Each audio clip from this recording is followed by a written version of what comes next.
Hey, everybody. I'm Dan Turbyville, and this is Powerhouse Fence Show. Thanks for stopping by, tuning in, checking it out, whatever it is you're doing. So, this week we've got Craig Eubanks. I'll bring him on in a minute. He's patiently awaiting his chance to shine here on Powerhouse once again, but we'll bring him on in a minute. So, we're going to talk some fence business, creating content. We're going to talk a little bit about donating things and I don't know if we really solve anything with how to handle it, but it's always kind of a weird thing, right? If we do something for people, do we share it? Because we don't want to seem like we're doing it from the wrong perspective. So we'll get into that here in a little bit. Uh, but first of all, I want to just welcome everybody and say, hey, thanks for being here. So our show is presented by Memphis Fence Company, Simpalo, and MFC Manufacturing. If you want to know more about any of those, you can reach out to me. We do have a few partners up here. So we've got the Thornton Fence Consulting Group. They do consulting, coaching, do events throughout the course of the year. Definitely suggest getting to one of those events if you have the opportunity. And if you don't, I would suggest you make the opportunity. Fence News, we like their stuff. Great publication. Pete and Jake's always fun. They're good people, so we're partnered with them. EasyG Manufacturing, we use several of their tools that they make. They're the big orange things, if you've ever been to a trade show and seen them sitting there. So definitely like their stuff, and so we put their logo on our banner. So we are live. I do have the phone number scrolling down here, 901-878-4987. I am alone. So Ilaria is not here. I do have the Roadcaster on my side of the table, and I'll try my best to answer the phone if somebody does call, but no promises.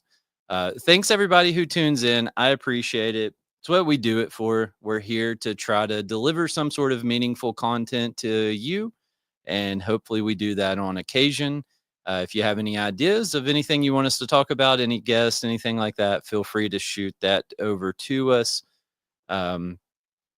Had a guy maybe a week or so ago reach out, and he said he listened to the show and it was a really cool conversation. He's like, man, I'm thinking about getting into the fence business. I'm not 100% sure if I want to.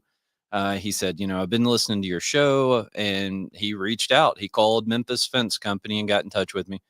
We wound up having, like, I don't know, maybe an hour and a half conversation or something like that. He now has plans to come to Memphis, so he's going to travel here. And at the end of the conversation, he's like, man, I'm doing it. And he's like, I've listened to your show. I've talked to you for a while. Like, I'm confident in getting into the industry, and I believe I can do it and make it happen. And man, I don't even know how to express like how cool that was, right? I mean, that's what I'm here for, is to try to deliver content that means something to somebody. And I 100% believe that the content that I was able to deliver in the conversation we had meant something to him. And so it was really cool. I really enjoyed it. It was an awesome honor to receive that phone call. And so there you go. If anybody else wants to reach out, let me know. So before we bring Craig on, I'm going to just kind of run through my story time with Dan. So first and foremost, we partnered with Make-A-Wish. So they have created a page on their site. They just sent it to me today, and we're going to start posting that and sharing it with some people. And so we've committed to grant a wish. So again, the whole thing about it being weird that I'm telling people that we're doing stuff, I'm not doing it because of the publicity. I'm doing it because 20 years ago, I was involved in a fundraiser for Make-A-Wish, and it made a pretty powerful impact on my life. And I now find myself in a position where I can do it. And so we have committed to grant one wish, and we're hoping that this fundraiser maybe can produce enough to grant another wish. But more information on that to come. I'm excited about it. A lady from Make-A-Wish is coming here to our office on Tuesday, and she's going to give a presentation. So after all that's kind of done, and some details are ironed out and stuff, then we'll start sharing more information with everybody. And you don't have to contribute $1,000, right? You can contribute $5, $10, something like that, and it goes directly to them. It doesn't come to us, so it's straight to them. we've talked about this Vermeer hydro excavator that we demoed a week or two ago. So just wanted to share, we are buying it. We have we're kind of going through the final details of sorting out exactly all the options and models and what kind of stuff that we want to get, but we are buying it. So cool story. It was on a job site and we demoed it on this job. Well, then the customer calls like that afternoon and he says, "Hey, we have." I don't. Hopefully, my customer's not listening. So he calls that afternoon. And he's like, "Hey, man, we got to move the fence line." And I was like, "All right, no problem." Well, that machine, it has a minimum to mobilize and come out there and all of that stuff. And he said, "Yeah, that's fine." And I mean, they had private utilities all over the place on this property. Um, we did encounter a couple of marked public utilities, but the vast majority of it was all private.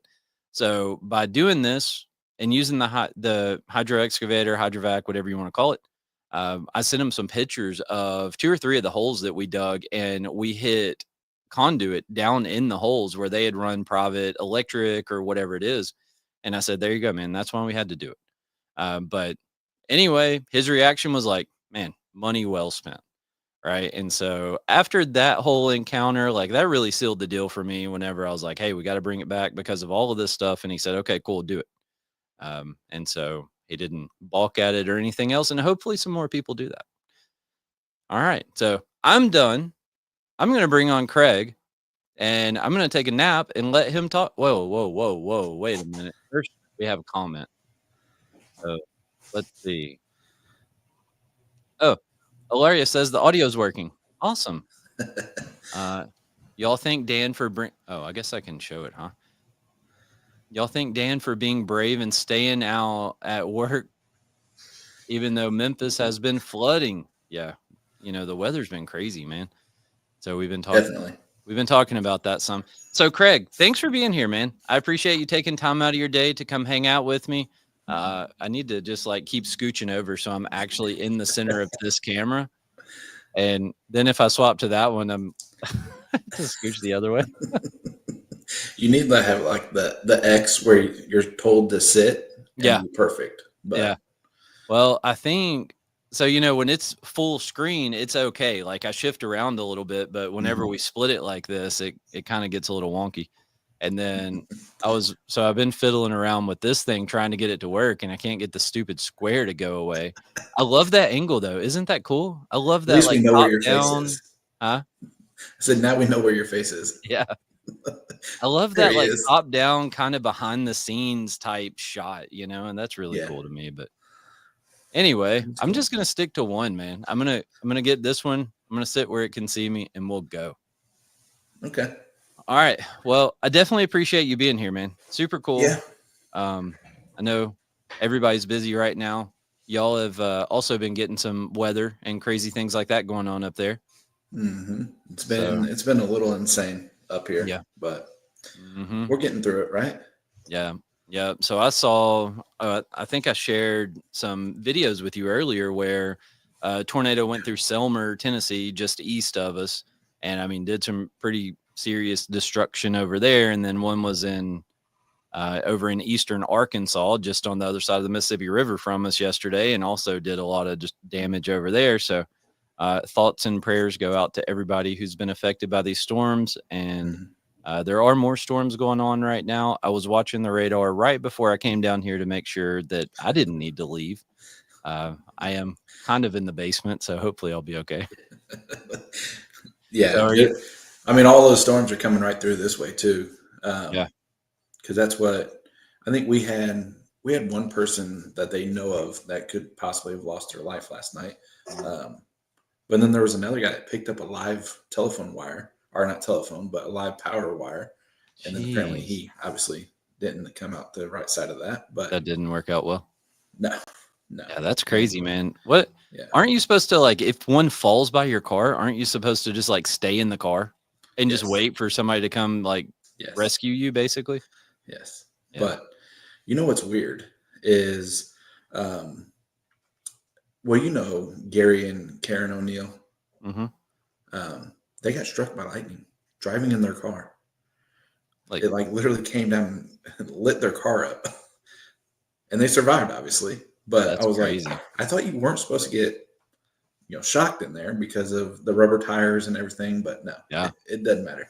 Well, so what's interesting is we've been on some projects before, and one of them specifically that comes to mind, we were putting in fence that was like 15 feet tall, and there was an old uh, utility pole there with overhead power, and they had scheduled with a local utility company for, man, I think like 18 months or some crap to come move it, and they just wouldn't do it. And so we got all the fence installed, got all the way around there, and we had to stop like 20 feet away from it because I believe this is correct. I don't think you can put any piece of equipment or anything within 10 feet or 15 feet of those overhead power lines. The lights just flickered in here. Hopefully, I don't lose power. It's going to turn into my show. Yeah, right. Hey guys, just me now. Well, that's cool, man. You just carry the torch, Yeah. But yeah, we couldn't put the fence up because it would be too close to the power lines, and they're like, well, no, the power can jump from those overhead electric lines to your fence. Like there is I guess an off chance of that happening or something, and they wouldn't let us put the fence in, for like a few months after we had finished the rest of the project. But That's wild. yeah, man, it's crazy. Electricity's wild. I had a lightning struck so I'm in our office. We have several buildings around here. We have a fabrication shop that's over across the street, and it has a sign on top of it, and lightning struck that sign uh, maybe within the past year.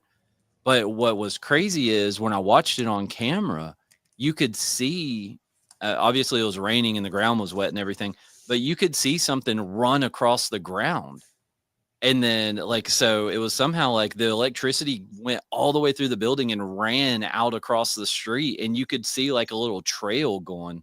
So it was wild. I will admit, I have a small fear of electricity, Mm. only because I used to be in sheriff and we had to get tased.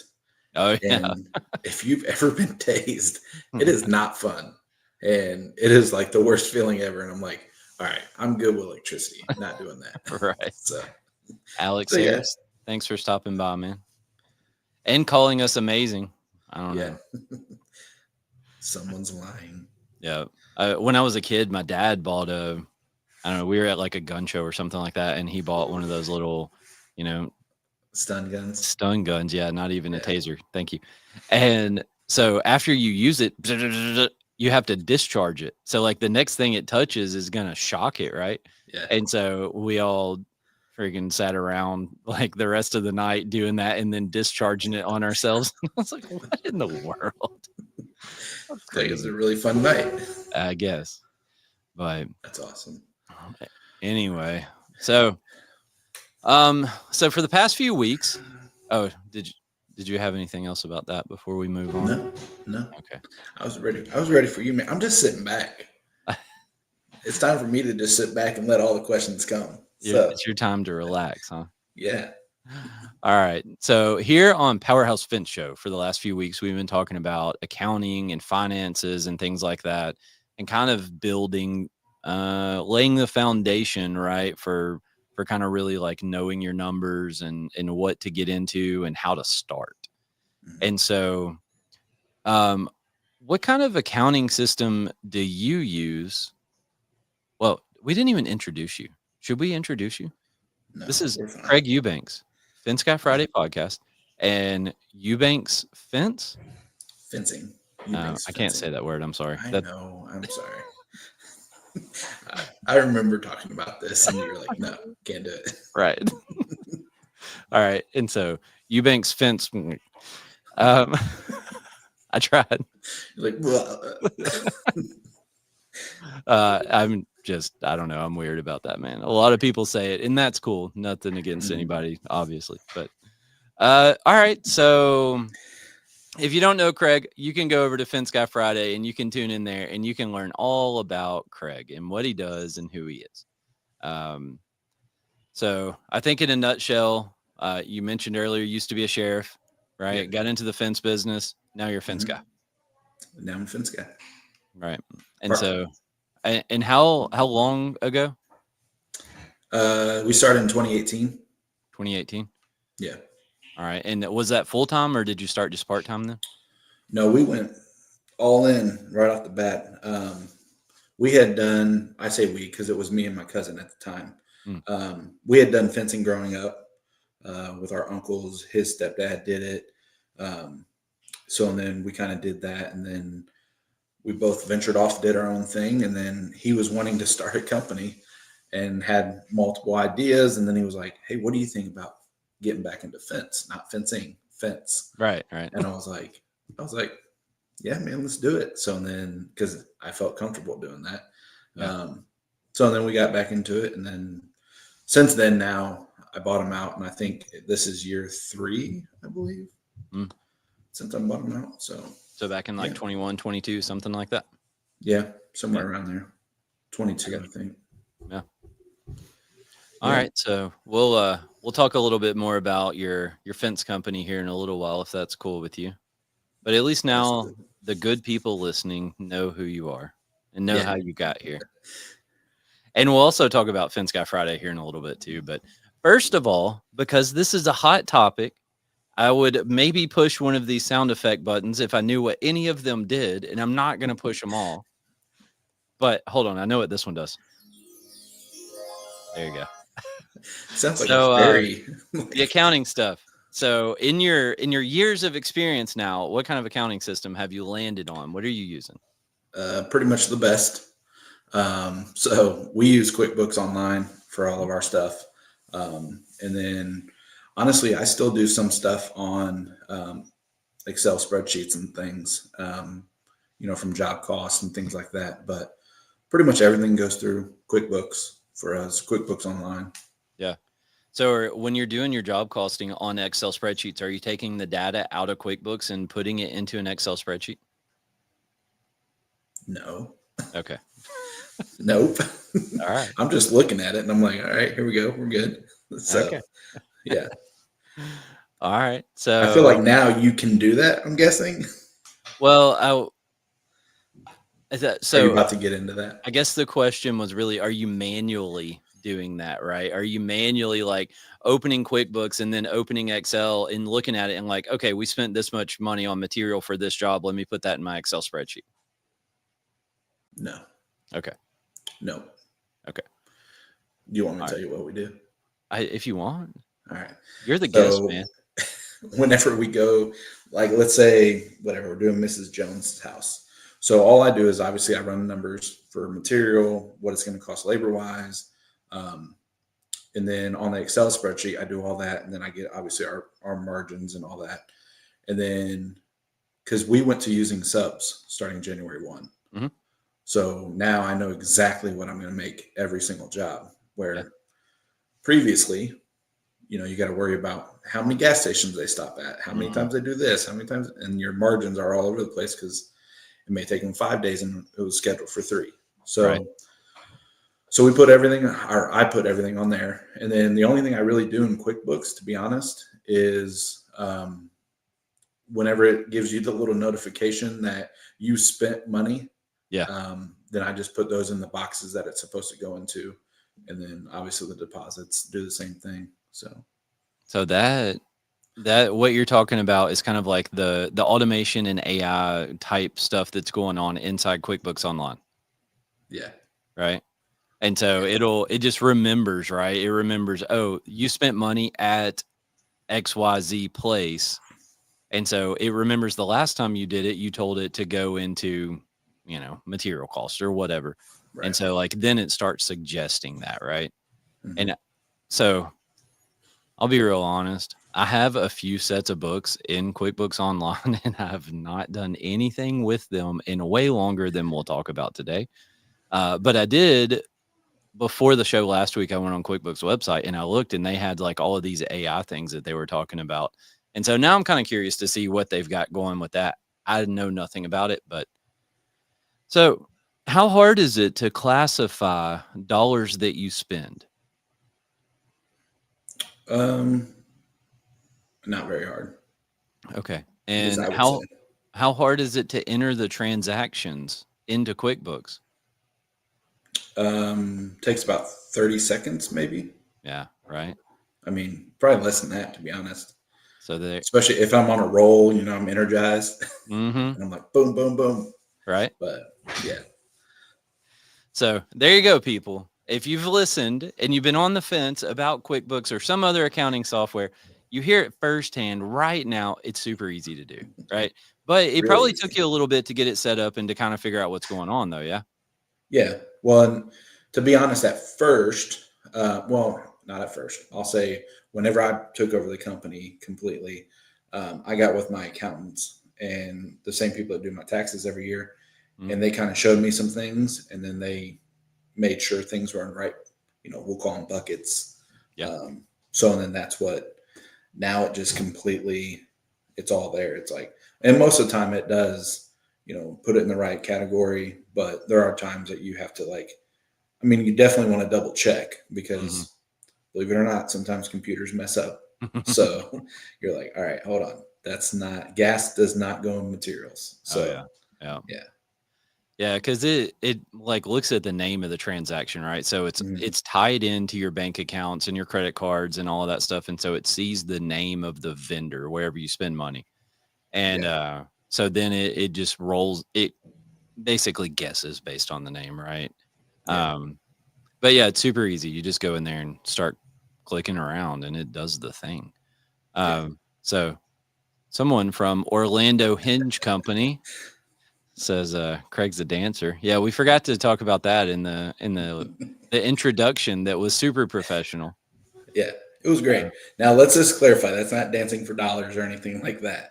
This is this is TikToking basically that I've been talked into doing.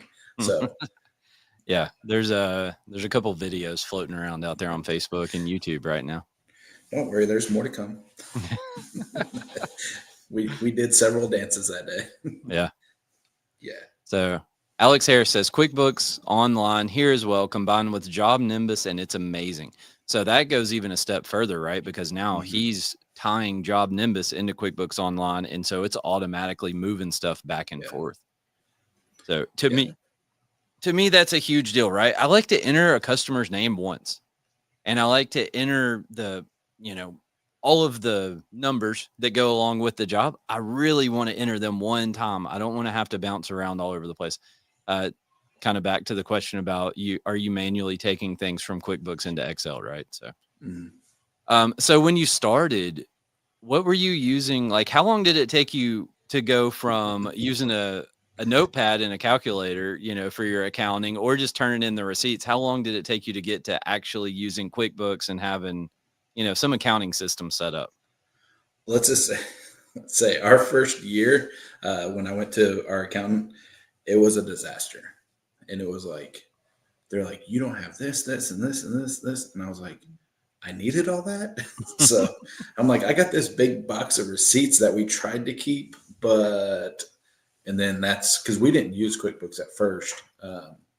And then that's actually what we got, how we got using it was because our accountants, they're like, oh, yeah, if you use our thing or something, you get a deal and you can get it for whatever it was, like $35 a month or something. Yeah. So then I was like, all right, yeah, let's go ahead and try that. So then we started using it, and then now the first year we were using it, we butchered everything, and everything was like it was all over the place. And Yeah. then I was like, all right, dude, I'm not doing anything with it. So then my cousin was. So then we got in trouble the second year, and then after that we were like, all right, let's figure this thing out. So So then we did.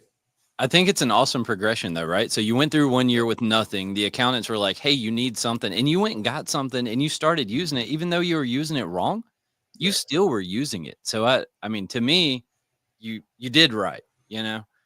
yeah, And yeah, we we all were make winging it. that's fine. You were still trying. You were putting effort into doing it. And I Yeah, think that's the important part that a lot of people, don't even really get to is putting the effort into even trying. So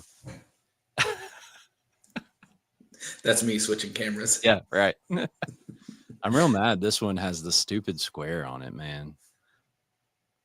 It is Such pretty a cool though. Are you such a drinking bummer. tea? Is Yeah. that tea? Oh yeah. No. Yeah. Yeah, I'm out of my drink. My drink is Yeah. empty. With my contractor accelerator hat that sometimes makes its way on screen, but is always on the table. That's So awesome. yeah, so that's good, man. So are you happy kind of where you are with your accounting stuff? Um, I'll say happy. Yes. Could it be better? I think so. But to be honest, since I've kind of been the only owner, and I don't really have like a huge office staff or anything. Um, it's been hard to really focus on that because we have been having so many years of just growing Yeah. and then trying to worry about cash flow and things like that instead. It's been a little behind, I would say, but yeah, we need to we need to get better. I mean, there's always room for improvement for all of us, man. So, I Yes. mean, no matter how long you've been doing it and how many years of experience you have in your accounting system, I bet if you took a step back and really looked at it, there was probably something you could do better. So, Oh yeah, no, definitely. that's cool, man. And I mean, it sounds like what you're doing is working for you, right? Yeah, So, so yeah, trying. yeah, yeah, that's awesome.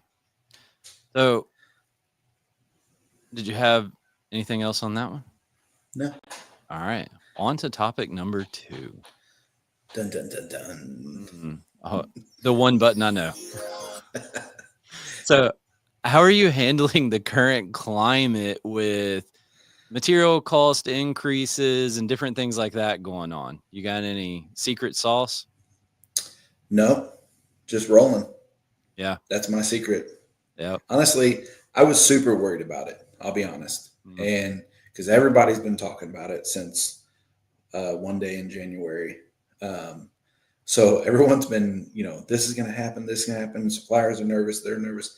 And to be honest, um, when we were in the meeting with the young fence professionals, I still don't know who that guy was, but some guy said, what does it matter if it goes up? It's not like it's going to cost us really because our margins still stay the same. It just is more expensive, obviously, for the customer, which kind of sucks for them. But it's not like we're eating that, 20, 30, 40%. It yeah. just is going to be more expensive. So then I started Right. thinking about that and I was like, yeah, I mean, it sucks, but now we're just going to install more chain link and wood than we will aluminum and, PVC.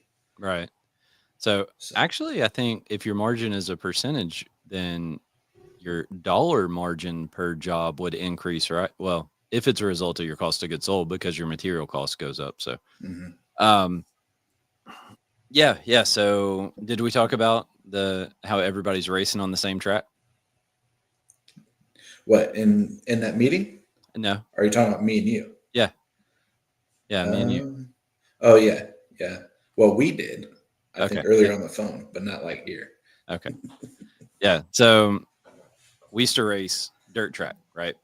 And the everybody complained, right, that the track's too wet, too dry, too rough, too smooth, whatever. And one day, an old guy was like, "All right, everybody's racing on the same track," and I was like, "Oh, wait a minute!"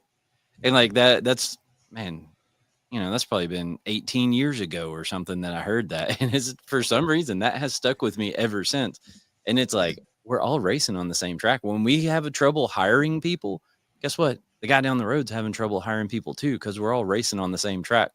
So it's I don't know. That's interesting to me, right? That it kind of levels everybody.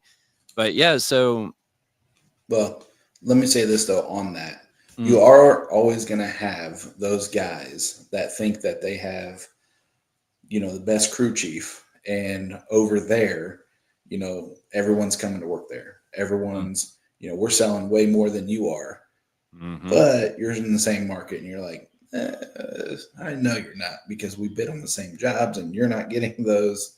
So then, yes, it's like, you're always going to have those people that do that as well. yeah, But you just got to worry about yourself and just keep going. yeah, yeah, for sure. So I think I've talked about this several times. Ma- So before I get into this, let me just say material costs are indeed going up right now. Right. And we talked about this when I was on your show a couple weeks ago, right? Mm-hmm. How I bid a job. I updated a quote that I had done last May and the material cost was the exact same. Since then, we have updated a quote that we did in like November ish, something like that, and the material cost was up 5%. And so you kind of look at it and it's like, well, yeah, but it also has been completely blown out of proportion, right? You open a news app and it's like tariffs this, tariff that, cost this, and Mhm. it's all you see down news feeds. And I think it has consumers terrified.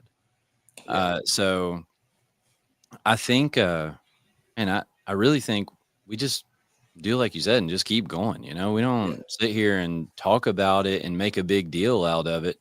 Now, if I know increases are coming and I've got a job that I feel like somebody's kind of like on the fence, they're about to buy it, right? Good. Yeah. Yeah. Oh, hold on. That's one of these. No, no, I give up. Oh, there we There it go. is. I give up. Last one. Yeah. So, yeah, I might reach out to them, right? And be like, hey, I just want to give you a heads up. You buy the fence or not, that's cool, right? I'm not going to think any different of you, but um, you might want to go ahead and buy it if you're going to buy it because you got a 5% or a 10% or whatever material increase coming in a week or two. And if we can get the material ordered between now and then we can save you that money.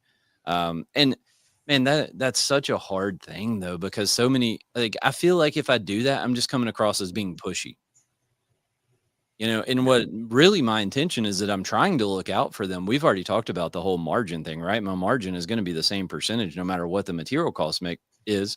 So Right. actually, I would make more money, have a bigger margin dollar wise, if the material cost increased and I didn't say anything. So but it's, people's perception, man. Well, and I will say that, when you were talking about customers seem like they're a little bit more scared.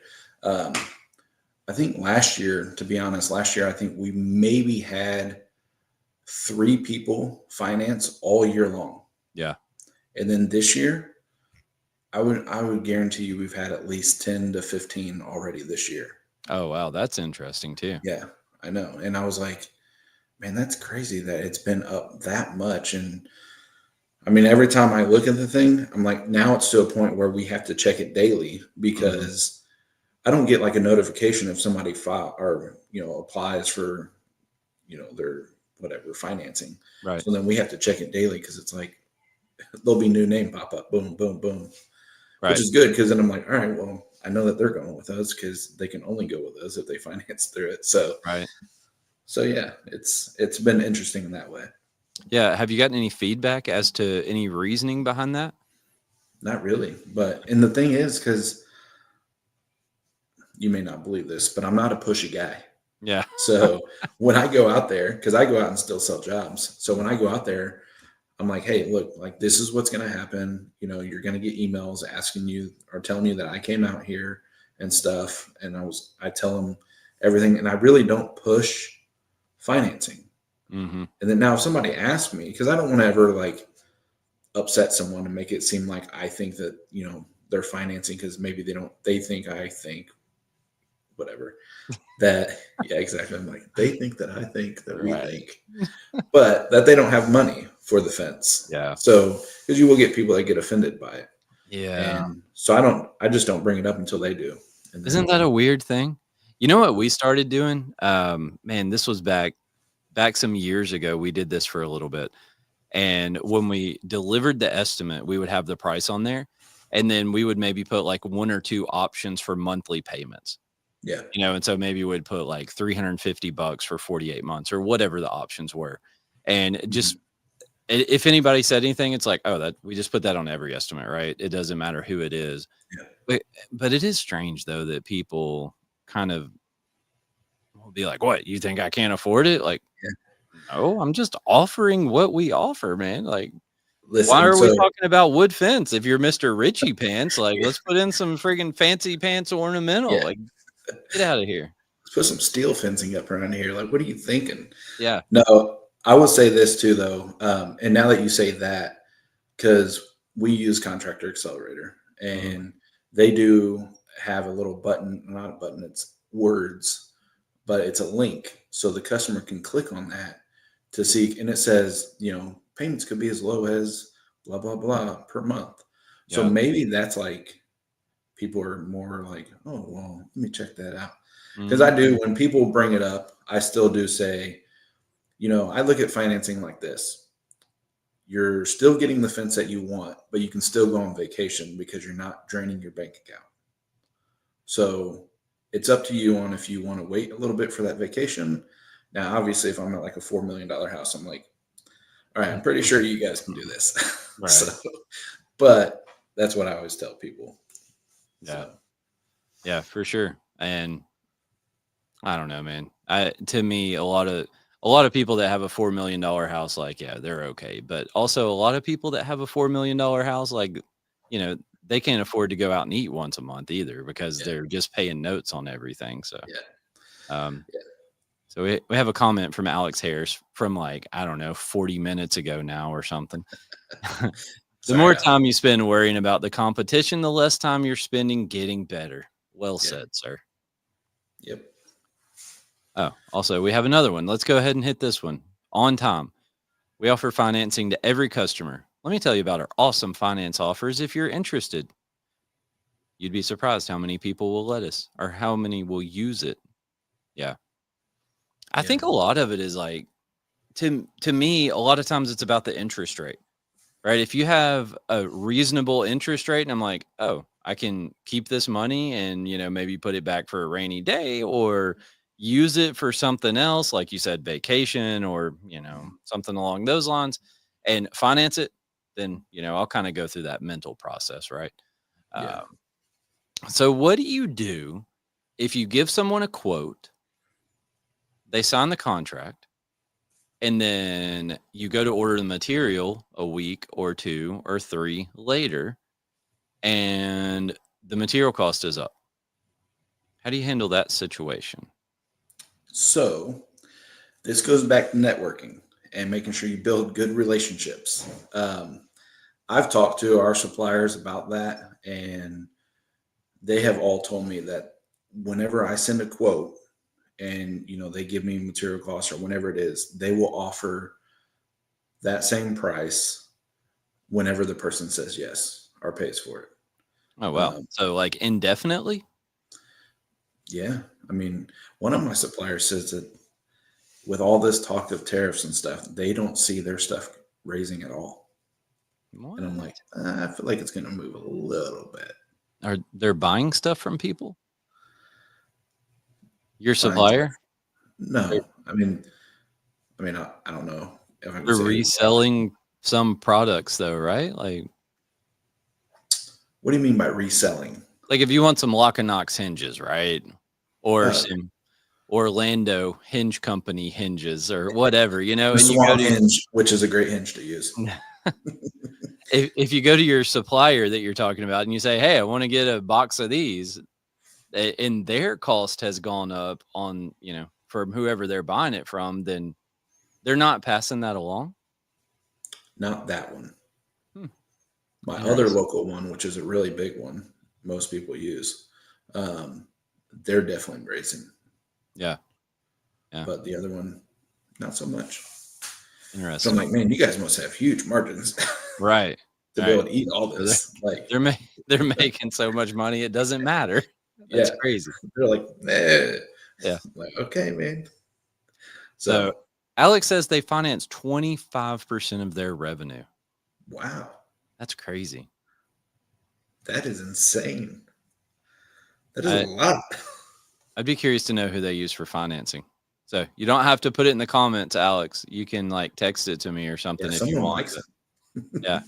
Yeah, I mean, feel free. I don't care what you comment or not, but I'd be curious to know who you use. So what do you think's gonna happen in the near future, man? You think things are gonna settle down and go back to normal, or do you think we're gonna see a bunch of craziness for the next, I don't know, 6 months, 8 months, year, or something like that? No, I feel like once technical summer gets here, I think everything will be back to normal, and then we'll all have our busy summers, Mm, and then go back. I think everything will be just fine. It's obviously what we're not even 3 months in, so we're not even 90 days in to the new president. So things are still all over the place. But I think here soon it'll mellow down Yeah. Yeah. There's been a lot of crazy stuff that's happened in less than 90 days. a lot. I Yeah. know when you look at it, you're like, holy crap! It's been less than 90 days. That's exactly what I was thinking when you said that. I was like, wait a minute. So that Yeah, is wild. yeah. I Yeah. mean, we're still almost 20 days away from 90 days. Yeah. Yeah. That's crazy. Yeah, So you think we'll go through this little bumpy thing here for a bit and then stuff will kind of even back out and we'll just go back to normal. yeah. I think so.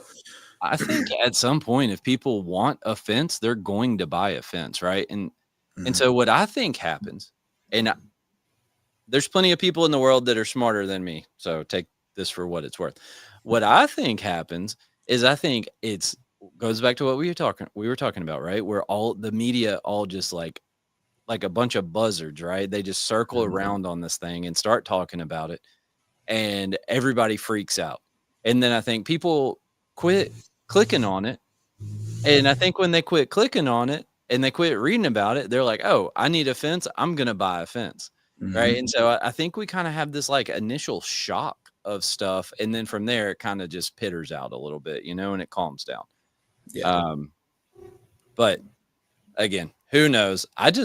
You know, I've learned in life if you just decide the way it is and you speak with some authority or conviction, then people are like, "Oh, okay, yeah." So yeah.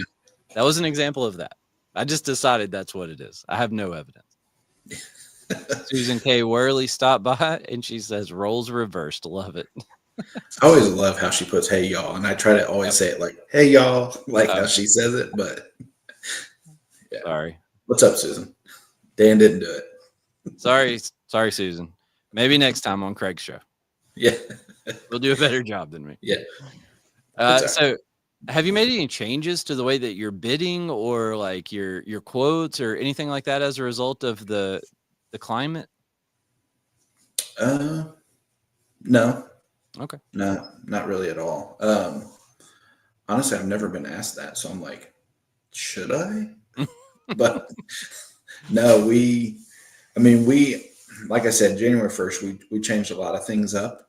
Um, so then now it's so much different for us that I really don't even pay attention to that. So yeah, we just get out and go and keep estimating. And I mean, this so far this year, Mhm. it's been the busiest that we've been to this point That's since awesome, we man. opened. So it's Yeah. like it's been overwhelming, to be honest, because it's bad whenever like your staff is like, so you think we should hire another salesperson? And I'm like, no, not really. You guys? And they're like, yeah, we think so. I'm like, are you saying that I'm not doing good? Like, they're like, well, you're a little behind on estimates. And I'm like, I'm going to get to them. Okay. All So, right. so yeah, Yeah, it it's been, happens like that sometimes, man. yeah, You go through the seasons. yeah. So, JC Gurry, thanks for stopping by, saying hello. Yes. Thank you. Alex Harris says, "I think you should definitely wear shorter shorts due to the climate, Craig." I don't know if he's making fun of me for saying climate or he's making fun of you because your shorts aren't short enough. Well, it could be go back to my dancing videos, maybe, Uh, because I was wearing, supposed to be in style shorts, so but, you're wearing booty shorts. close. They weren't spandex, but That's hilarious. which someone did ask in one of my next videos, Craig has to wear spandex. I was like, what? I was like, nobody wants to see Craig in spandex. So yeah, That's funny. it's been fun. I would not dare. I have like some pajama pants and they're not by any means, they're not like spandex, they're not super tight, but they're a little tighter than I want them to be, and, like, I don't even wanna wear them around the house, and No, I'm so the same way, man. I'm usually like, is this hugging my butt a little too tight? And like, I don't know if I want to wear this. So yes. we've talked a little bit about Eubanks fencing. So, Mm, so what kinda work do you mainly do? Uh, fencing. Oh, sword fighting. Yeah, Eh, we like to put on the suits and everything and stab each other. yeah. We mostly do wood, honestly. What?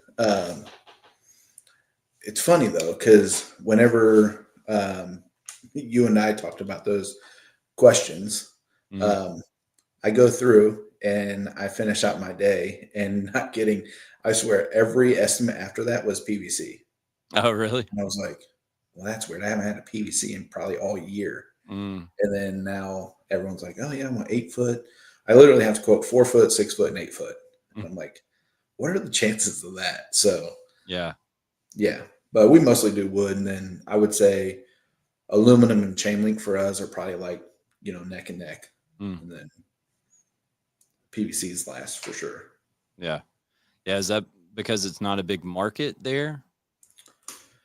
Yeah, I would say, I mean, there's not a huge PVC market. Um, some places use it more on the north side Mm. of Indianapolis, which is kind of the richer community, is what we call it here. But um, in the south side, mostly gets wood, aluminum, and chain link. So now they do a lot of aluminum on the north side as well. Um, I just think people don't like PVC as much. Right. So here's what I see in our business, and this is the reason why I asked, is because the people that work here don't like it. Right. PVC? Yeah. Yeah. And so the people that are, I mean, even in like the sales side of stuff, they just don't like it. Why? And I'm not really sure. Do I you think guys they, install it with no dig process, or do you dig and set? well, I don't know the last time we did one, but the last time we did one, we dug holes. Okay. I have bid some using the no dig process, Hmm. and I really hoped that I was bidding it right and relied on some folks to help steer me, which Yeah. is the reason why networking is a really big deal for anyone out there who doesn't participate in that. So I Yeah. was able to call a few folks and be like, "Hey, can you help me out with this?" Um, but yeah, we just within the last week, man, well, somebody requested a price on some, I don't know, vinyl privacy or, whatever. And I just hear somebody out there like, "Oh, they want some of that crap, I gotta bid that crap." And I was like, "What's wrong? Like, why?" So I don't know what it is, man. The only thing I can think of is, we've been in the fence business for 54 years now. We have some people that have been around here for a lot of years, and it probably used to be junk. Mm. And I wonder if that like old it's junk mentality has just carried over and applied Yeah. to the products that are out there today. So, Well, we get a lot of people, especially the older community. They do. They're like, I don't want that plastic fence up. And mhm. I'm like, oh, okay. That could Yeah. be what your people are thinking. They're like, plastic junk. Yeah. Which I do tell people, if you got a kid that can kick the heck out of a soccer ball, it may crack a couple pickets. So Yeah. Yeah. Well, and I mean, but there's also products out there that you'll see them, I remember seeing a video where they had like I don't know, maybe a minor league pitcher or something like that, right? Throwing a mhm, baseball at it and it didn't crack. Now, granted, it was brand new. It hadn't been up there for 5 years, but I think the products in general and like the blends of plastics and things like that that they're made out of, I feel like have advanced a lot. We don't do a lot of it, like I said, and so I don't really know. But uh, yeah. anyway, that's Actually, interesting. I think Matt with Front Rock fences, not fencing. He did some kind of thing with his local soccer team, like the pro soccer team, and they like kick soccer balls into a PVC no dig fence that he did, Yeah, and like I guess they were like testing the speed of the ball and all that stuff. It was right. kind of cool. He put it on YouTube. I think I maybe saw that too. Okay, Maybe I'm not sure. it was a Mm, while ago. yeah, yeah. Yeah, So, are you doing what you thought you'd be doing when you got into it? Like, is this what you set out to do? into fencing? Yeah. No, No. not at all. What No. did you think you were gonna do? I thought at this point I would be probably like drinking Budweisers, smoking packs of cigarettes, and no, I, I thought for sure. I was like, man, I don't know how this is going to go, but I thought I would be out in the field a lot more and not doing the sales side of stuff. Um, and I definitely didn't think I'd be podcasting and stuff. Yeah. So that's all a whole new world. Yeah. So it's not like it went in a different direction entirely, right? So you didn't Right. think that you'd be like, traveling the country putting fence around prisons and No. yeah. Yeah. So are Which would you be cool uh if anybody's out there asking. yeah, it's an interesting world. We've done some. Have We you? yeah, we do a decent bit of repairs and maintenance and changes and things like that on some different penitentiaries here in Memphis. There are penitentiaries, believe it or not, in Memphis, Tennessee. And Yeah. so, That's surprising. yeah, I know. You wouldn't have thought there Especially was. with the crime rate so low and everything. Right. Like, Yeah, it's such a nice town to live in. Yeah, so we've done some new installs. We've done a little bit of this and that. Um, and I mean, it's fine, right?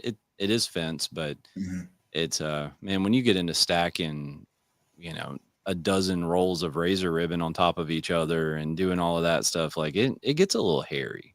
Yeah. So you gotta really have people out there that know what they're doing and really take it easy and pay attention, or else, man, you wind up with guys with their arms sliced open and all of that stuff. Have that Um, workman's comp on standby. yeah, because even like we have some of the sleeves, right? Which it's really hard to find a puncture resistant sleeve that Mhm. isn't like as loose as your hoodie that you have on right now. Yeah. And you don't want to be reaching through. Do you know what super maze is? Mm-mm. So it's kind of like uh, it's like double coils of razor ribbon put together. And so instead of it being a single helix, it is that single helix, but then it has some going like different ways. So it kind of does like this. Um, and you can't reach your arm through there with that loose clothes on, right? It's going to snag on everything and all. And so we have some that are like cut resistant and they're tight, but they're not. Their puncture resistance is garbage. And really, razor ribbon has pretty sharp points on it.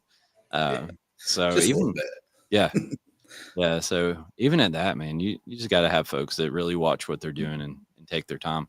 Are you trying to get into anything new? Like, do you have some aspirations to take the business in a different direction or do anything different with it? I mean, this year we got into temp fence a little bit more, which was new for us, which is nice. But then, I mean, we have been building or bidding more commercial this year than Yeah. we have in years past, which was great because we ended up winning one of our biggest bids to date. We won that this year, so it was kind of nice. But Nice. yeah, that's kind of what we're pushing for this year. Yeah. Trying to More than ease in anything. that commercial world a little bit. And Mhm.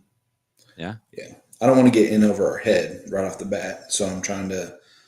All right, we'll do a little here and there, and I mean, I don't know. We do fencing for the energy company here, Mm, um, and that's one of the contracts we have, which is great because it's a lot of just hey, go fix this. Our guys yeah. ran into it again, Right. so it's kind of nice. But and they keep hiring those guys, so they keep running into stuff. But Yeah. we, I think we've had I don't know probably five or six commercial jobs this year, Mm. where last year we maybe did 5 or 6 all year. Oh, wow. And then yeah, because we don't really bid on it too much. I Yeah. say we, I'm the one that bids it, but I Mm, don't bid on it that much. And then but and here's a Isaac Alexander does bidding and stuff, and he's bid a couple jobs for me. Because again, I'm like, we get so much residential that I don't have mhm. time to do it. I'm like, Right. so now Tim Fence is easy to bid, Right. but yeah, that one's nice. Yeah. Yeah, for sure. Well, you do have a great tool for bidding commercial jobs if you ever need Is that some guidance with Simpalo? that. Yeah. Does Yeah. Isaac use Simpalo? Mm-mm. I think he should. I do too. I really I think do. he should. Maybe. I'm gonna set that up. Yeah. All right. I do think it would help him out tremendously I think so. because I he think he. knows what I he's mean, looking for. Your program knows what it's looking for, and right. I think it would make his life a lot easier. Yeah, I think he would definitely do well with it because he knows the fence world. Hmm. You know, it's just one of those things. As long as you have time to slow down enough to learn it, then it's beneficial, right? But Yeah. if you're running around like a headless chicken already, trying to slow down and learn something new is a bit of a challenge. So Yeah. kind of just depends on where you are. So Yeah. yeah, the temporary fence thing is cool, man. We've been trying to push into that world a lot more. We've done it forever, but we've never been like aggressive or competitive in it. Mhm. And so we've been trying to get a little more aggressive there and trying to refine our temporary fence skills, I guess. Yeah, I love temp fence, man, because it's easy. You can send one guy out to do it and be fine. Now, it may depend on how big it is, I guess, but usually you go throw 400 or 500 feet up, and you can send one person, and they can get it done Yeah. pretty quickly. Yeah. So somebody called me this week and let's see. So Alex Harris says, "What is his cost?" I assume he's talking about Isaac. I don't know if we should publicly broadcast that here. Uh, he says, "Simpala is awesome, but I just don't have time and need more bids for commercial put in." Yeah. I will So, say this: he's very fair, mm, um, and he does get your stuff sent over to you on what you need and all that stuff. He and I think, basically does what Simpala does, but I think he does it by hand. yeah, and I think he's super thorough from what I've heard. I've talked to several people that use him on stuff, and it Mhm. seems to be that he's super thorough and does a really good job. Yeah. Oh So, yeah. The I forget what he calls them, startups or mock-ups, or I can't remember what he calls it. But when he sends it, it is very like it detailed, tells you everything, and then he's like he'll send extra questions like, "Are you interested in doing this also and this?" And I'm like, yeah, man, I'm like I definitely wouldn't have seen any of that stuff. yeah, yeah, So that's cool. So that's one kind of of the like things you looking at it. that's one of the things that somebody here, man, back maybe a couple years ago was like, "Hey, why don't you use Simpalo as a service and offer it to fence contractors to where you do the takeoffs for them?" And I was like, "Man, I don't have time." Like, yeah, that's a cool idea, but I don't have Mhm. time. I mean, I've already got, a mountain of a plate. Like, I don't really need to put that on it too.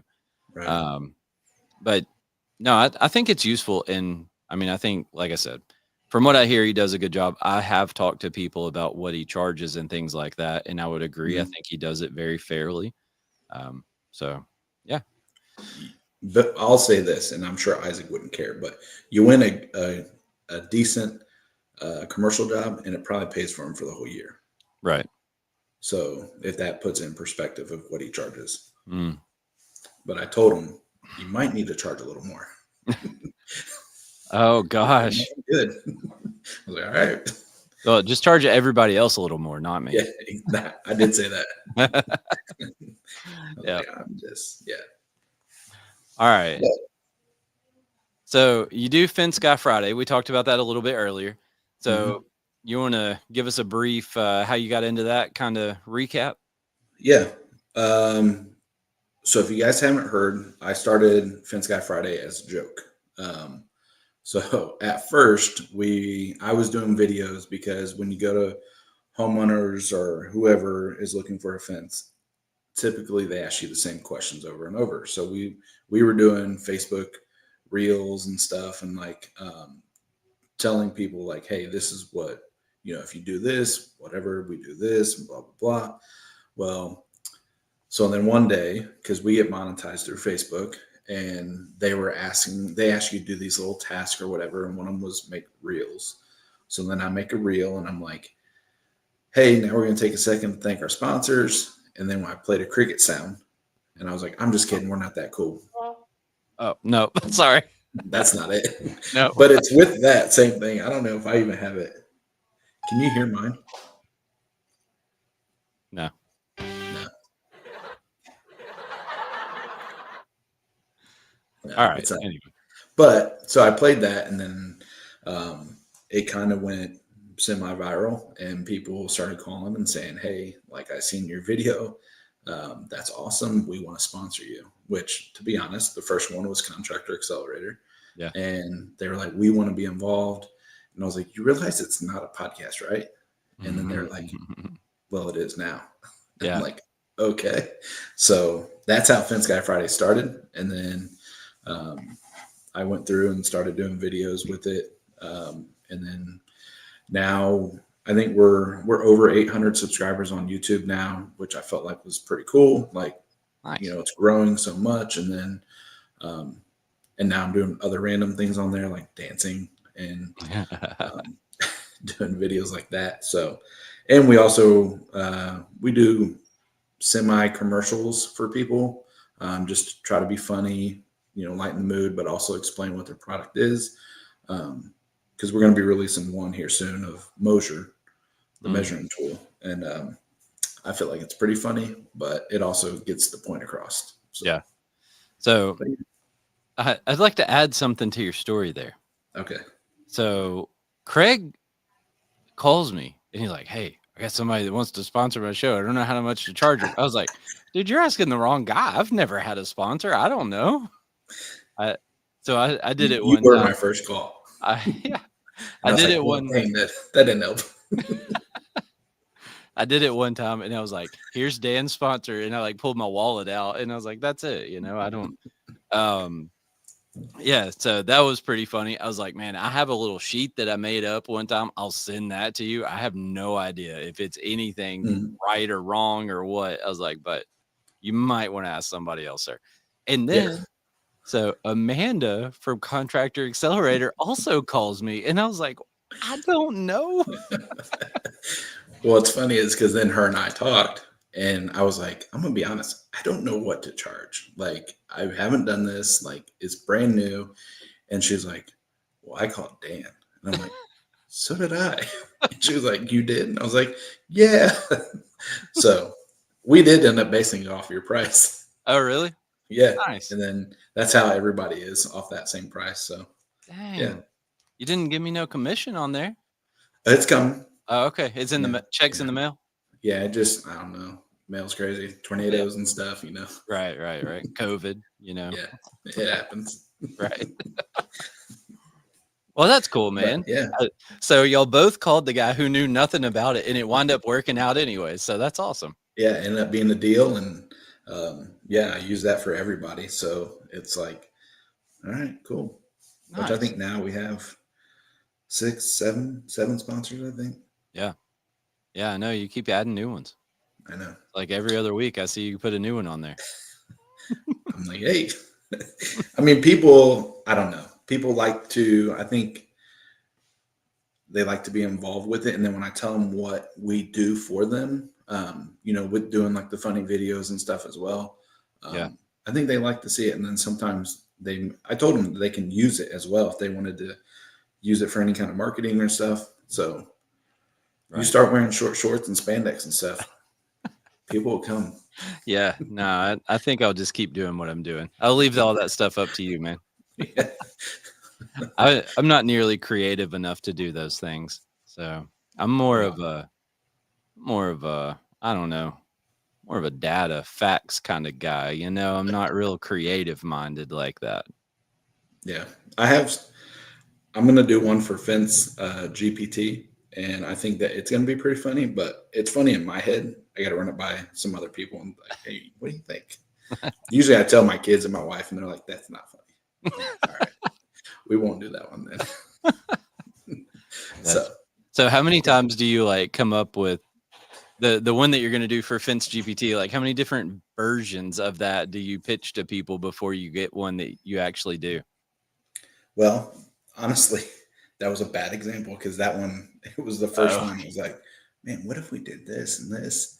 And then I was like, all right, cool. Now, like the Mosier one, or um, well, we did one for Fence Armor as mm, well for their post rot protector things. yeah. And that one took, I mean, man, we spent a whole day of shooting film because I was like, nah. I Golly. was like, I don't like that. And then like we did change it up, and it's like, all right, cool, let's do that one. So then we ended up having a huge blooper reel, which was great because then we released that, and Yeah. then people loved it. So Yeah. Well, I yeah, mean, I imagine you probably did if you spent a day. I know. Probably Yeah, was plenty. yeah, That's crazy. yeah. And I think that people outside of the whatever content it is that's being created, right? I don't think people realize how much energy and effort goes into it until you've tried Mhm. it. Yeah. You know, I Well, you want me to go? yeah, All right.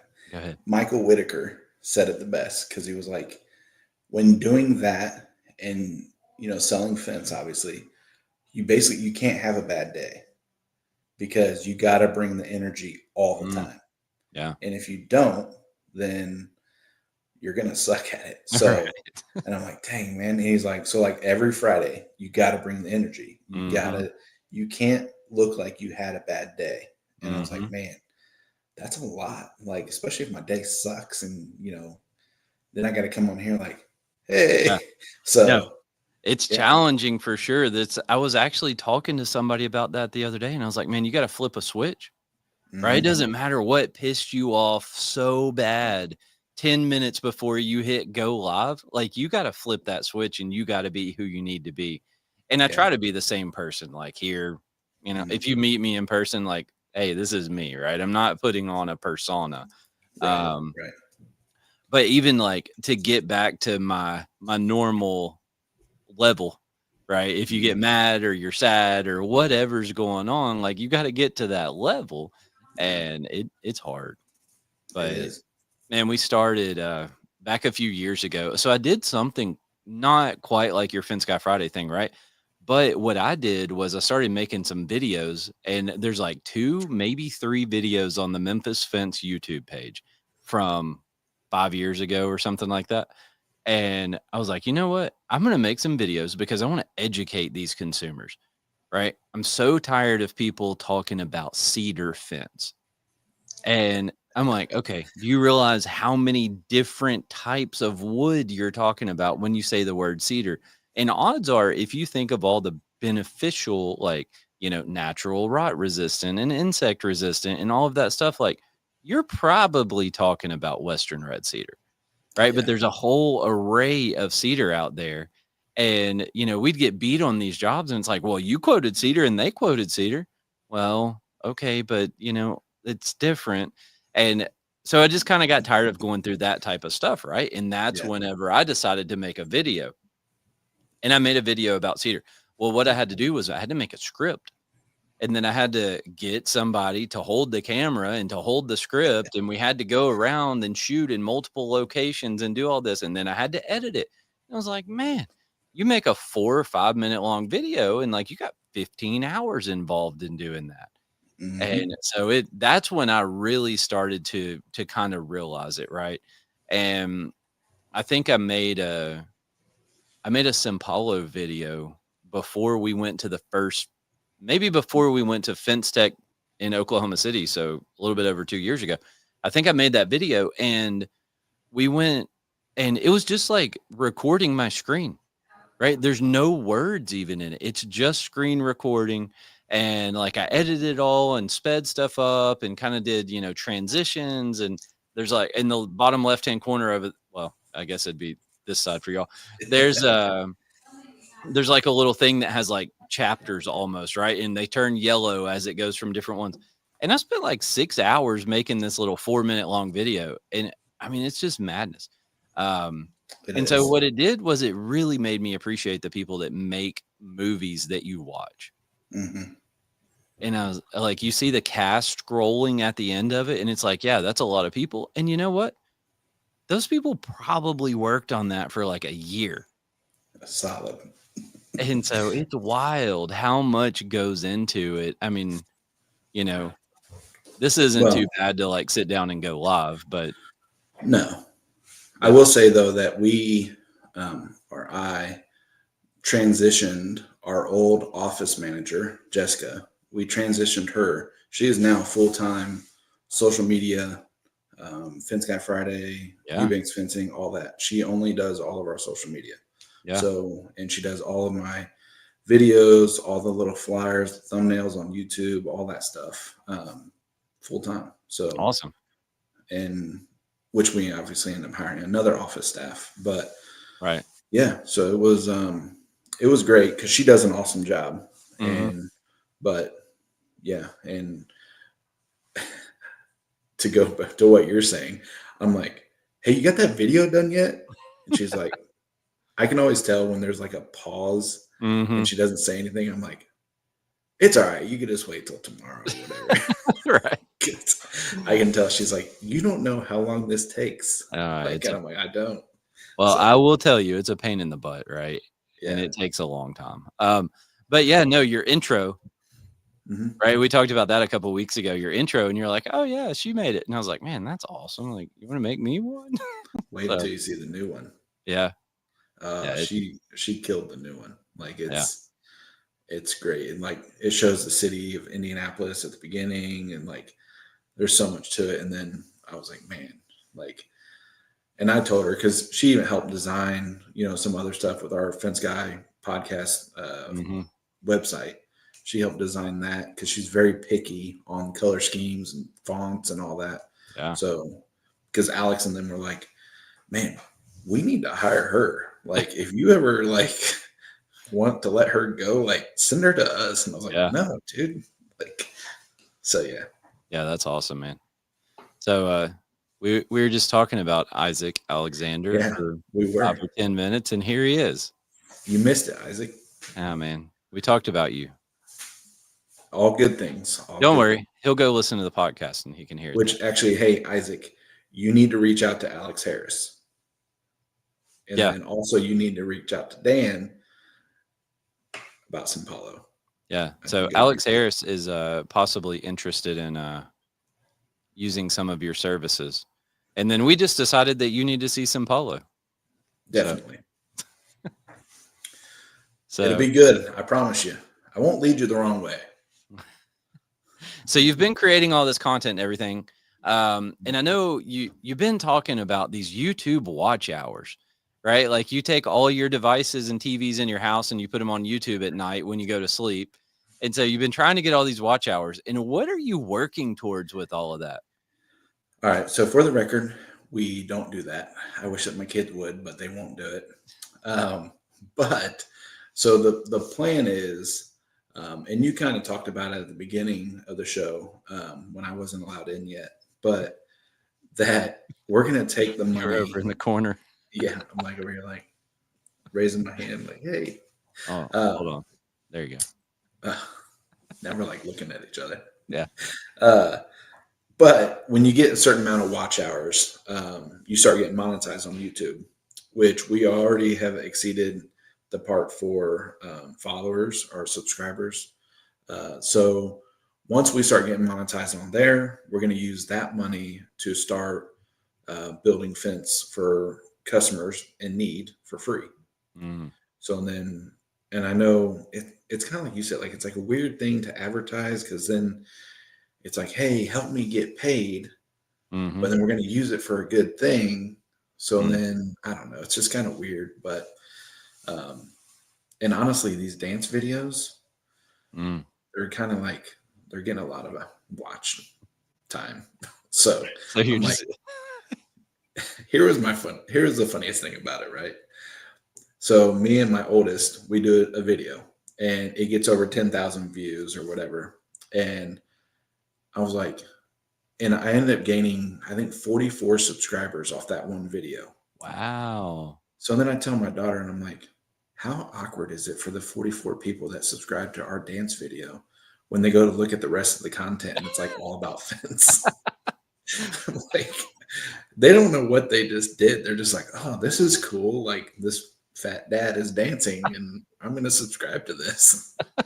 And then it's like, oh, he's actually a Fence Guy podcast. So that's why I was like, all right, we're going to go ahead and do a couple more dancing videos. We're going to do some other funny stuff and then go with it. So I actually just went through my subscribe list the other day on on YouTube, and I Yeah. unsubscribed to some people. And some of them I subscribed to probably like 8 years ago or 10 years ago or something like that, and just never unsubscribed, right? And so YouTube does it to where if you don't watch it, you don't see it. And so Right. you're just eternally a subscriber and you forget about it. And Mhm.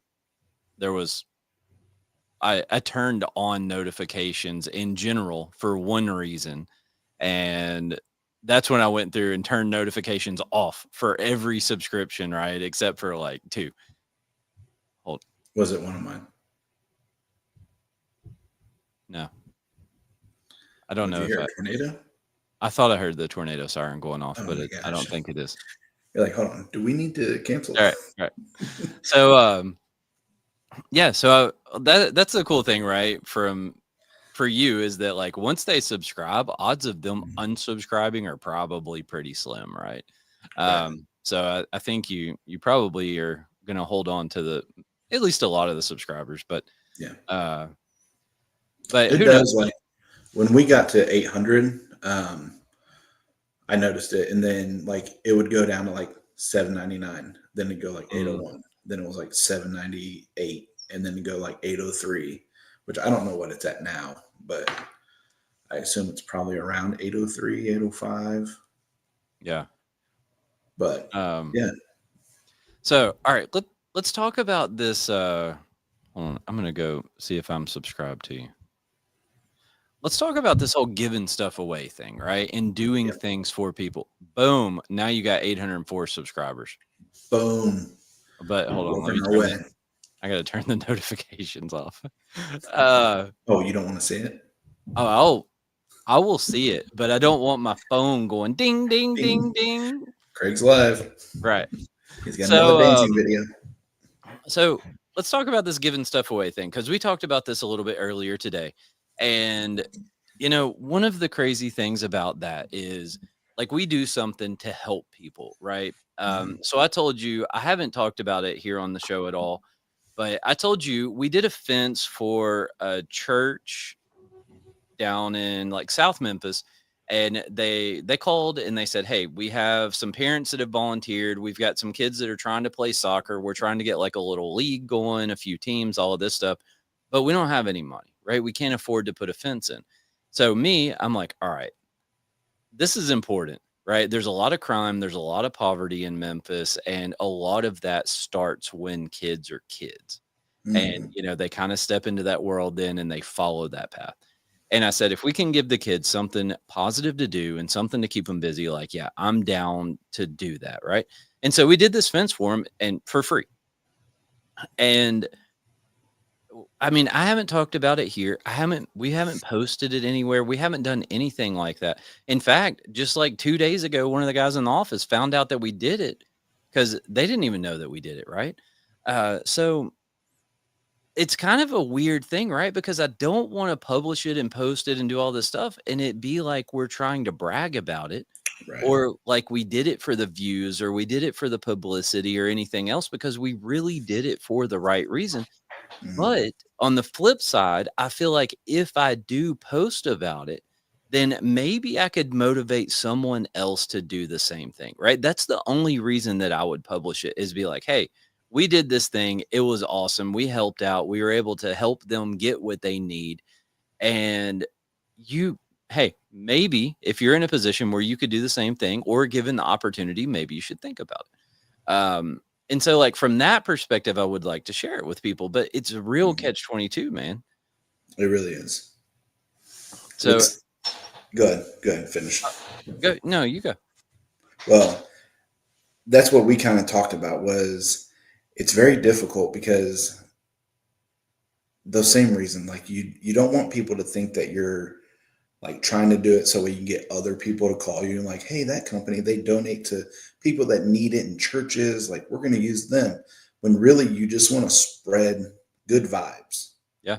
to people and like, hey, like we helped out these kids and like we're super proud of it. We're glad that we're in a position to help people like that. And like you said, maybe it'll motivate people.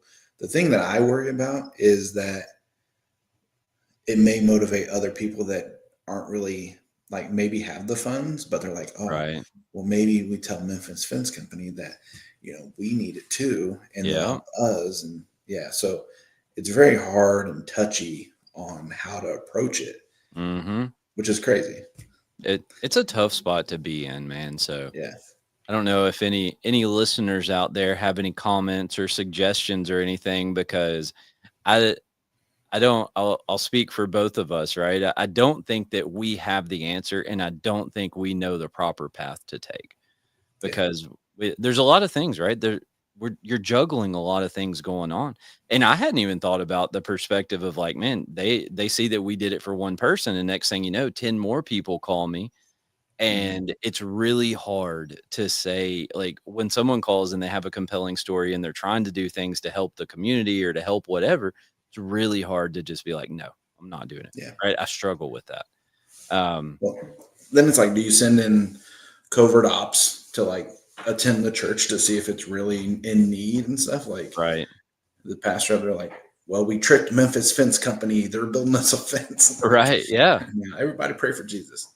Yeah. And then you have that thing, right? Yeah. It's like, oh, we the preacher's getting a new jet.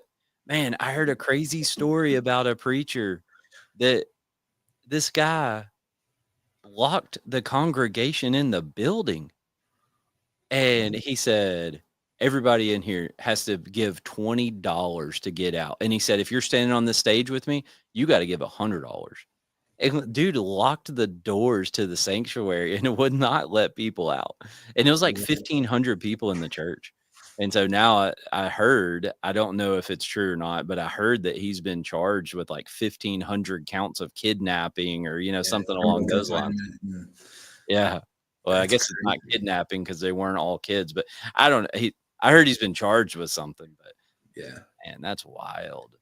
That's insane. But yeah, so it's a tricky thing. Mhm. But it's I don't know how to handle it. Like I said, if anybody has any suggestions, if you've been in the spot and you have pros and cons either way or anything like that, you can reach out to either of us and we'll probably share Yeah. and talk. Man, I think it's really cool. And I've heard you talk about the watch hours, Yeah. right? But the intention was never, I've never heard the intention of the watch hours and what you're Mhm. trying to do. So Yeah. I think it's a cool story, man. The crazy thing about the watch hours, I'll say this too, is it's not over the time of the channel. So it's only in a 28-day period Yeah. and then it restarts. Oh, So, wow. if you have, like, for example, we have that one video that got 10,000 views. Hmm. So when that goes past that 28-day cycle, we lose that on the watch hour list. Mm, But once you exceed all of them, which I think it's like 3,000 watch hours right. in a 28-day cycle, um, Jeez. then yeah, I'm gonna that's yeah. I'm like, geez, man. So we're over there trying to drop video after video, like, and then Yeah. I'm like, I don't want to bug people because then people will shut off their notifications. And it's like, what do you do, Right. So, but you just keep going, man, and keep trying to do it and hope that it happens. And so, yeah, Yeah. So Alex says, "How sad is it that we can't figure out how to do something nice and give back? People will love it. People will say you did it for attention. People will try to take advantage of it. People will want help. So many mixed feelings." I agree. it's all over the place. And then that's like when you give something for free and you're like, I don't want to say run a contest, but you're like, hey, submit applications for a free fence. And then you got to read all these sad stories, but then Mm-hmm. you want them to be true stories, which is kind of weird because it's sad, but you don't want people trying to twist it and like make up stuff. And then you Yeah. go build a fence for someone that doesn't need it. And like, So yeah. So, I don't know how much of this information I'm supposed to share, right? I mentioned that we're doing this Make a Wish thing. mhm, And so when I was talking to this lady the other day, she says, I was just feeling out like, how does this work? Right. I've never done it. I mean, I told you when I was a kid, we did it at school or whatever, mhm, but I've never done it. And I've never been involved with like the back end side of it. Right. I was just involved in doing some fundraisers and all. And so exactly what you're saying. She's like, well, basically, you come up with enough money to grant a wish, and then that's one wish granted, and then we'll like assign you if you want to do some event. I think they call it like a wish celebration. If you want to do an event and like meet the child, meet the family, all of that stuff, then they'll assign a family to you after you've come up with the money to grant the wish. And so they choose. And I was like, "Oh, thank goodness." I was like, "Man, I thought you would send me like 10 families to choose from." And I was like, "I'm gonna be over here trying to sell my house to do 10 of them at a time Yeah. because I can't be in that spot, right? Like I can't choose one." And so exactly like what you're saying, that's a hard job, right? Yeah. And someone has to do it. 'Cause Yeah. they said right now there's, I think, 58 chapters of Make-A-Wish. The one in Memphis alone has 370 kids waiting on a wish, Wow. and they have, their goal is to do 300 this year. Is what they're trying to push for. And all I think, I don't know this to be for sure, but I'm pretty sure that all of them are referred to them by like a doctor or hospital or some medical institution. I think is how all the kids get to make a wish. You might be able to go on their website and submit an application. I'm not sure, but I think most of them, if not all of them, are referred. So it's not people trying to take advantage of things and stuff like that, Yeah. right? Um, but somebody has to do that job, man. Somebody has to sift through the referrals even and choose who's going on the list, I guess, Yeah. right? I It mean, would be sure, sad. that would be so hard. Yeah. Um, And I'm like you. You can pull on my heartstrings, and I'd be like, all right, we're doing 10 fences. Like, I right. don't know how we're going to do it, but we're going to do it. Yep. So, but my question is this. So, if it's make a wish, it can't be the kids that are always requesting the wish, right? Because just being honest, like, what kid's going to say, I want a new fence? Right. Well, I mean, Make-A-Wish is not going to be fence, right? So Right. that's going to be stuff like, I think they said Well, 2/3. Go ahead. someone, our local chapter here did a make a wish thing for a fence Really? up in Fort Wayne. Yeah. Wow. Yeah. Yeah. So And it that's, was like an autistic kid. And I think the second child had maybe a brain surgery or something. mm, Um, and they lived right by a highway. So they ended up doing a PVC fence for him. mm. Um, and that's why I was like, what kid wishes for a fence? Well, Like, so I mean, I could see where like the kid's like, I want to go outside and play, yeah, right? And I can't because we don't have a fence. Or yeah, maybe even the kids have heard their parents talk about it, or I could see a lot of scenarios where the kid would be like, no, the thing I want is a fence. So yeah. here's what I've thought about, Craig. And we can talk about this right now, live on the air with millions of people tuning in. Here we go. Make sure you do my watch hours. Yeah, right. I've thought about creating I was gonna call it like a, Memphis Fence Foundation or something like that. Um, but I thought about creating a nonprofit. And so we make like a monthly or quarterly or annual or whatever contribution Memphis Fence Company does into this nonprofit. And then from there, we just do fundraisers and try to get some suppliers involved and things like that. And do kind of like what you're talking about, where we would donate a fence to a family that we just by chance encountered that is not in a position where they can buy one for themselves. Right. And Mhm. maybe they live in a bad part of town. Maybe their kids can't go out and play, like whatever that is. And so we just do that because we have done several fence installations and handrails and different things like that just for free, right? Um, Mhm. and it's always just been a situation where the people just so happen to call us, and it's like hey, I'm trying to get this thing done, and like you get a feel for their financial situation as you go through Yeah, the thing, right? And so yeah, that foundation is a thing that I've thought about for a while, and we've never taken the time or had the time, one of those two, to actually try to set it up and to do it. mhm. So, and maybe there's a way that the fence industry at large could be involved in that, more so than just like us here in Memphis trying to get it off the ground and trying to make it into something. Maybe there's a way that more people could be involved in it Yeah. because it takes manpower to do that kind of stuff. Oh yeah. Right. And it takes like to do it legitimately and to obtain and maintain a 501c3. Like there's a lot of steps that you have to go through to do that. A ton. So anyway, if there's anybody out there who maybe is interested in being a part of that, let us know. Did you just ask me to be your vice president? Oh, I don't even know who are there titles in a. I don't know. 501c3. Yes, there is. All right. Oh, there's So, titles. So yeah, you gotta have titles. You gotta have a board. Well, I knew there'd be a board. Yeah. I didn't know that there would be like president, vice president, stuff like that. I think you have to have 3, I believe, and then you have to have a board. Okay, so you got to have 3 officers plus a board of directors. Yeah. Yeah. At least that's so. I own a youth basketball tournament company, and at one point we were going to do that, and then it was like all these different things, and I was like, we'll just be for profit.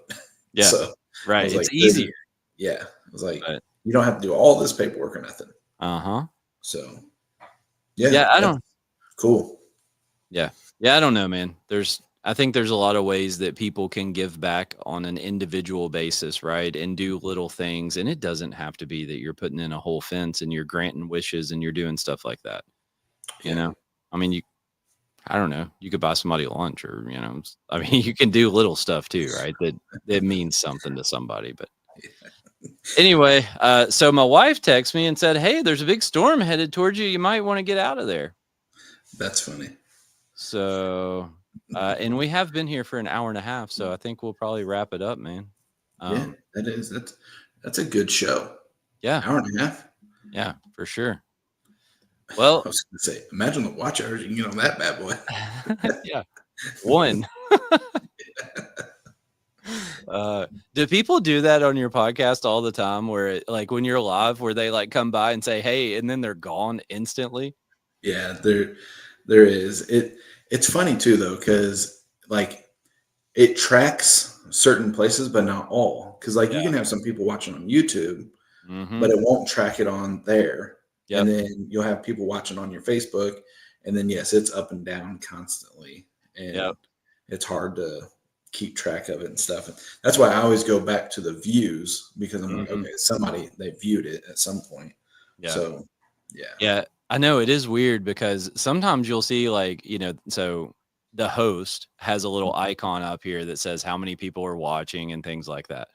And so I have that little icon up there, and sometimes that thing will say 0 and then people are commenting, and I'm like, how is no one watching yet people are commenting, Yeah. Alex Harris says, awesome show, guys. Appreciate that, Alex. Thank you, man. I appreciate it. But yeah, it's weird how all that stuff works. And then you can sit here the whole time and you see 2 or 3 people watching, or 6 or 8 or 10. And then you go look on Facebook after, and it'll be like 148 views. And I'm like, what? Yeah. So, yeah. Alyssa commented, Dan, stop giving your wife a panic attack. All right. That's my cue. Craig, I appreciate it, man. Thanks for being here. Thanks for hanging out with me. It's been awesome. Happy to do this again whenever the opportunity presents itself. I do want to say one thing. Dan has not 100% committed to this, but Fence Tech 2026, me and him will be going around and introducing ourselves to people that are new to the fence show. So, and we're going to go and try to meet as many new people as we can, and just kind of see what their questions are and help them navigate through Fence Tech and stuff. Yeah. Yeah. Here we are again with the same thing. Yeah. No, we definitely, that needs to happen for sure. Yeah. I told you, I'll give a person or two to you to give you time to get away. They won't know much about Sao Paulo. Right. So we're going to put a person or two in my booth that don't know anything about this stuff just to like hang out and talk to people. Yeah. That's okay. I'm going to do putt-putt. Yeah. Right. Yeah. All right, man. Well, I better get out of here. I do appreciate it. Yep. And we'll talk soon about fence tech plans and all of that stuff. Sounds good. All right, man. Thanks. Yep. Thanks See ya. everybody for listening. We'll see you next time.